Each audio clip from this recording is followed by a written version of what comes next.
ಗಿಲ್ಲಿ ಪಳಾರ್ ಸಿನಿಮಾಗೆ ಕಾವ್ಯ ಶೈವ ನಾಯಕಿ ಅಲ್ಲ, ಮಂಗಳೂರು ಮೂಲದ ನಟಿ ಫಿಕ್ಸ್. ಹಾಗಾದರೆ ಯಾರವರು? ಕಾವ್ಯ ಶೈವ ವದಂತಿಗೆ ಬ್ರೇಕ್ ಹಾಕಿದ್ದೇಗೆ ಗಿಲ್ಲಿ ನಟ? ನೀವೇ ನೋಡಿ. ಪಳಾರ್ ಸಿನಿಮಾ ಮೂಲಕ ಬೆಳ್ಳಿ ಪರದೆಯ ಮೇಲೆ ಮಿಂಚಲು ಸಜ್ಜಾಗುತ್ತಿರುವ ಗಿಲ್ಲಿ ನಟರಾಜ್ ಇತ್ತೀಚೆಗೆ ಸೋಷಿಯಲ್ ಮೀಡಿಯಾದಲ್ಲಿ ಹರಿದಾಡ್ತಿದ್ದ ವದಂತಿಗಳಿಗೆ ಬ್ರೇಕ್ ಹಾಕಿದ್ದಾರೆ. ತಮ್ಮ ಮುಂಬರುವ ಸಿನಿಮಾದ ನಾಯಕಿ ಯಾರು ಹಾಗೂ ಭವಿಷ್ಯದ ಪ್ರಾಜೆಕ್ಟ್ಗಳ ಕುರಿತು ಅವರು ಇದೀಗ ಮನಬಿಚ್ಚಿ ಮಾತನಾಡಿದ್ದಾರೆ. ಇತ್ತೀಚೆಗೆ ಸೋಷಿಯಲ್ ಮೀಡಿಯಾದಲ್ಲಿ ಸಿನಿಮಾವೊಂದರ ಶೂಟಿಂಗ್ ವಿಡಿಯೋ ಸಖತ್ ವೈರಲ್ ಆಗಿತ್ತು.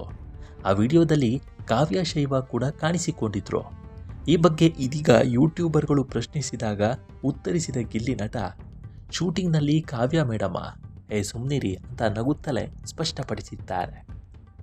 ಪಳಾರ್ ಸಿನಿಮಾದಲ್ಲಿ ಕಾವ್ಯ ಶೈವ ನಿಮಗೆ ನಾಯಕಿಯಾಗಿ ಅಭಿನಯಿಸ್ತಿದ್ದಾರಾ ಎಂಬ ಪ್ರಶ್ನೆ ಉತ್ತರಿಸಿದ ನಟ, ಆಲ್ಮೋಸ್ಟ್ ಇಲ್ಲ. ನಾನು ಈಗಾಗಲೇ ಹೇಳಿದಂತೆ ನಮ್ಮ ಪಳಾರ್ ಸಿನಿಮಾಗೆ ಮಂಗಳೂರು ಮೂಲದ ನಟಿಯೊಬ್ಬರು ನಾಯಕಿಯಾಗಿ ಆಯ್ಕೆ ಆಗಿದ್ದಾರೆ ಅಂತ ತಿಳಿಸಿದ್ದಾರೆ. ಪಳಾರ್ ಸಿನಿಮಾದ ನಂತರ ಬೇರೆ ಯಾವ ಹೊಸ ಸಿನಿಮಾಗಳನ್ನು ಸೈನ್ ಮಾಡಿದ್ದೀರಿ ಎಂಬ ಪ್ರಶ್ನೆಗೆ ಉತ್ತರಿಸಿದ ಗಿಲ್ಲಿ ನಟ, ಪ್ರಸ್ತುತ ಒಂದಷ್ಟು ಸಿನಿಮಾಗಳ ಮಾತುಕತೆಗಳು ನಡೆಯುತ್ತಿವೆ. ಆದರೆ ಸದ್ಯಕ್ಕೆ ನನ್ನ ಸಂಪೂರ್ಣ ಗಮನ ಪಳಾರ್ ಸಿನಿಮಾದ ಮೇಲಿದೆ.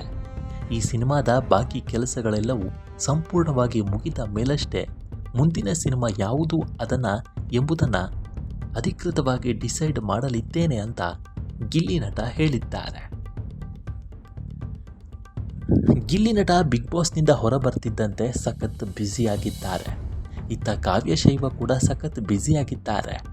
ಅಂದಹಾಗೆ ಗಿಲ್ಲಿ ನಟನ ಪಳಾರ್ ಸಿನಿಮಾ ಅನೌನ್ಸ್ ಆದಾಗಿನಿಂದಲೂ ಗಿಲ್ಲಿ ನಟನಿಗೆ ಕಾವ್ಯ ಶೈವ ನಾಯಕಿಯಾಗಬೇಕು ಎಂದೆಲ್ಲ ಅಭಿಮಾನಿಗಳು ತಮ್ಮ ಆಸೆಯನ್ನು ಸೋಷಿಯಲ್ ಮೀಡಿಯಾದಲ್ಲಿ ವ್ಯಕ್ತಪಡಿಸಿದ್ರು. ಆದರೆ ಪಳಾರ್ ಸಿನಿಮಾದಲ್ಲಿ ಕಾವ್ಯ ಶೈವ ಗಿಲ್ಲಿ ನಟನಿಗೆ ಜೋಡಿ ಆಗಲಿದ್ದಾರೆ ಎಂದು ಕಾದು ಕುಳಿತಿದ್ದ ಅಭಿಮಾನಿಗಳಿಗೆ ಗಿಲ್ಲಿ ಶಾಕ್ ಕೊಟ್ಟಂತಿದೆ. ಆದರೆ ಎಲ್ಲೋ ಒಂದು ಕಡೆ ಪಳಾರ್ ಸಿನಿಮಾದಲ್ಲಿ ಕಾವ್ಯ ಶೈವ ಕಾಣಿಸಿಕೊಳ್ಳಬಹುದು ಎಂದು ಅಭಿಮಾನಿಗಳು ಊಹಿಸ್ತಾ ಇದ್ದಾರೆ.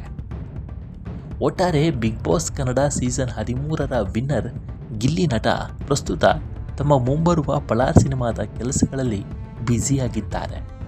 ಇತ್ತೀಚೆಗೆ ಸೋಷಿಯಲ್ ಮೀಡಿಯಾದಲ್ಲಿ ಹರಿದಾಡುತ್ತಿದ್ದ ಶೂಟಿಂಗ್ ವಿಡಿಯೋ ಹಾಗೂ ಪಳಾರ್ ಸಿನಿಮಾದ ನಾಯಕಿ ಕಾವ್ಯ ಶೈವ ಅನ್ನೋ ವದಂತಿಗಳಿಗೆ ನಟ ಗಿಲ್ಲಿ ನಟ ಸ್ಪಷ್ಟನೆಯನ್ನು ನೀಡಿದ್ದಾರೆ.